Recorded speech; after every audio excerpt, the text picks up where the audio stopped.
Para Lombroso, la clave para comprender el crimen no estaba en la libre voluntad ni en la elección moral, sino en factores biológicos y orgánicos propios del individuo. César Lombroso fue un médico y criminólogo italiano considerado el principal representante de la escuela positiva del derecho penal. Su obra marcó un giro profundo en el estudio del delito al desplazar la atención desde la abstracción jurídica propia de la escuela clásica, representada por Carrara, hacia el estudio empírico del delincuente. El eje central de su pensamiento fue la teoría del delincuente nato, según la cual ciertos sujetos nacían predispuestos, predeterminados al delito, debido a un atavismo biológico, es decir, a rasgos físicos y conductuales que reflejaban una regresión evolutiva. Su célebre descubrimiento, referido así por el propio Lombroso, ocurrió mientras examinaba el cráneo de un conocido delincuente, Vilela, en el que creyó ver una tercera fosa occipital, característica propia de los mamíferos superiores, pero no del ser humano. En realidad, no hay mamíferos superiores que tengan una tercera fosa occipital. Probablemente, Lombroso observó una variación anatómica individual, una especie de erosión post-mortem, o incluso una falsa interpretación de suturas en el cráneo, que lo llevó a conclusiones erróneas y no a descubrir un rasgo evolutivo real. Lo cierto es que, a partir de su investigación, desarrolló la idea de que un delincuente no era un hombre común, sino que por sus característicos rasgos morfológicos y psíquicos, su biología, constituye un tipo especial. Según Lombroso, era una subclase de especie humana que podía identificarse mediante estigmas anatómicos, asimetrías craneales, mandíbulas prominentes, brazos largos, frente angosta, orejas en asa, etc., pero también por la tolerancia al dolor, la insensibilidad moral y la falta de remordimientos. Este enfoque dio origen a un método que se llamó método antropológico, que es una ampliación específica dentro de la criminología positivista.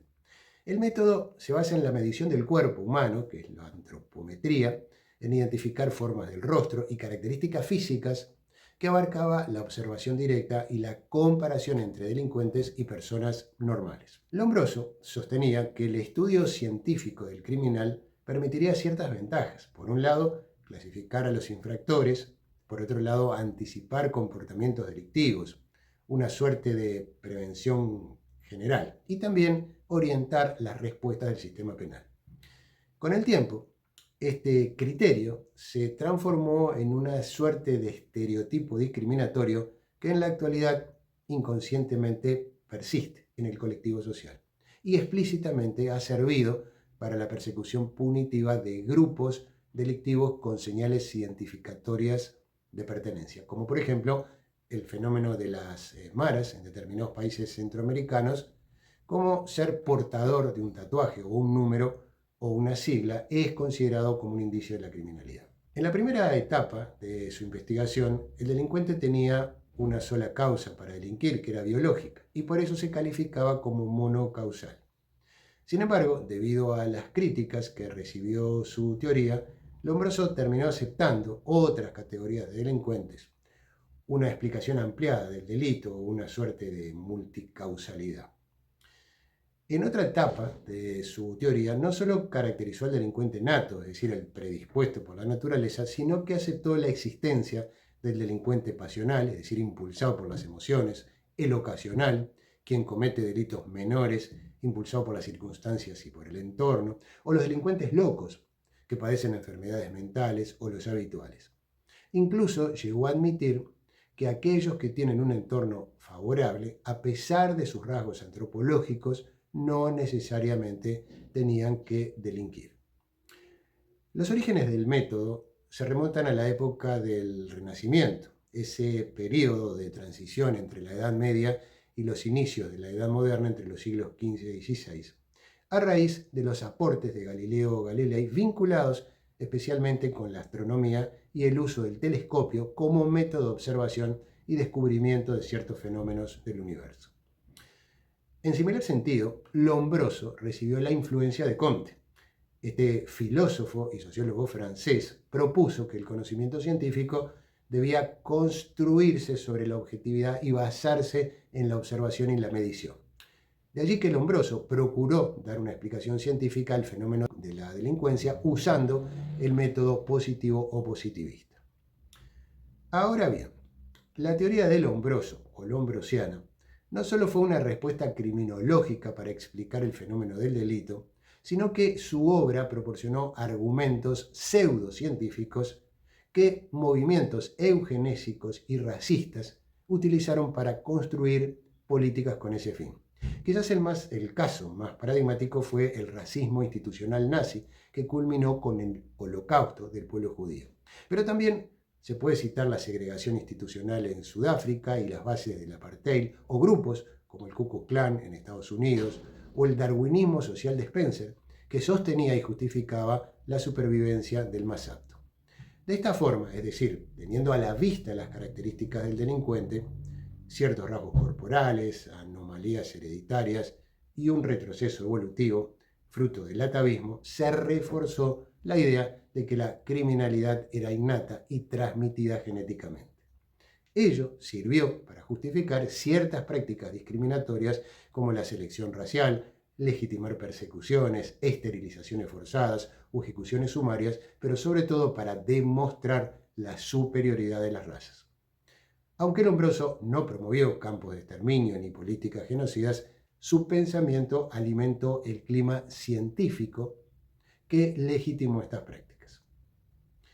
Actualmente, en la criminología contemporánea, la teoría de Lombroso está desacreditada, ha caído en desuso. ¿Por qué?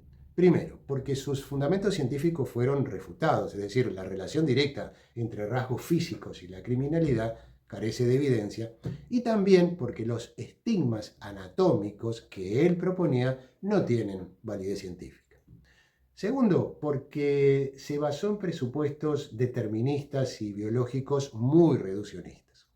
El reduccionismo, recordémoslo, sostiene que los sistemas complejos se pueden explicar descomponiéndolos en sus partes más simples, es decir, señalando lo básico. Por ejemplo, ver al cuerpo humano solo como moléculas o ver la mente solo como actividad cerebral.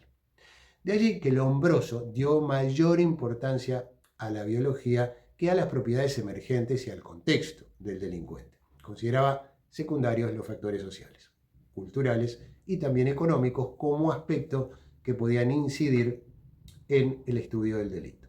Si a ello se le agrega que negaba la libertad individual, es decir, el libre albedrío, de suyo va que en determinados casos era inevitable el camino de la delincuencia. Tercero, el método positivista empleado tenía graves errores. Por un lado, las muestras no eran representativas de la sociedad. Lombroso estudió particularmente personas privadas de libertad. Por otro lado, quedaba en evidencia la mezcla de prejuicios raciales y sociales de la época, como por ejemplo la supremacía de la raza blanca, los afrodescendientes eran considerados primitivos, los indígenas americanos vistos como atrasados o prejuicios contra los asiáticos vistos como incompatibles con los valores occidentales. Todo ello quitó seriedad científica a la teoría, sumado a que las interpretaciones de rasgos físicos eran muy subjetivas. Y en último lugar, la explicación monocausal quedó superada. La criminología actual adopta un enfoque multifactorial, es decir, integra el estudio del delito, factores biológicos, psicológicos, sociales y ambientales. En conclusión, la teoría de Lombroso, del delincuente nato, contemporáneamente no es aceptada. Sin embargo, cabe reconocer la influencia que tuvo en la criminología debido a que introdujo la observación empírica sistemática del delincuente, aplicó mediciones antropométricas, comparaciones y recopilación de datos y consolidó la idea de que el delito debía estudiarse con métodos científicos, no solo jurídicos o filosóficos. La ciencia moderna reconoce estos aportes, pero sin convalidar el sesgo racista y determinista de su teoría.